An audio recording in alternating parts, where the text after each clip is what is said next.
Estamos en el grupo de los sabuesos. Sabuesos porque rastrean la presa con el olfato y la vista. Sabuesos porque rastrean la presa con el olfato y la vista. Hay tres grupos los que localizan con la presa con la vista y por su velocidad la reducen a tierra, como el afgano.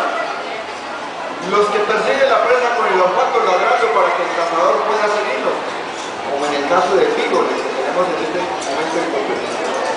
Y los que cazan en madrigueras, como Dachshund, los famosos salchichas. Ejemplares que pertenecen, como les decimos, al grupo de los sabuesos. Estamos en la segunda raza en competencia de la raza Beagle.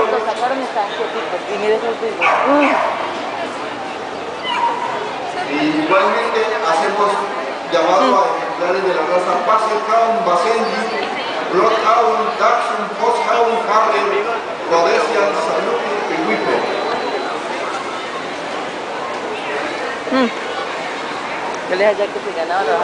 Ejemplares de la raza Dachshund, aprepista, ejemplares de la raza Basset Hound, aprepista, ejemplares Rhodesian, aprepista, por favor, para prepararse a las siguientes competencias que vienen luego de la competencia de la raza Beagle.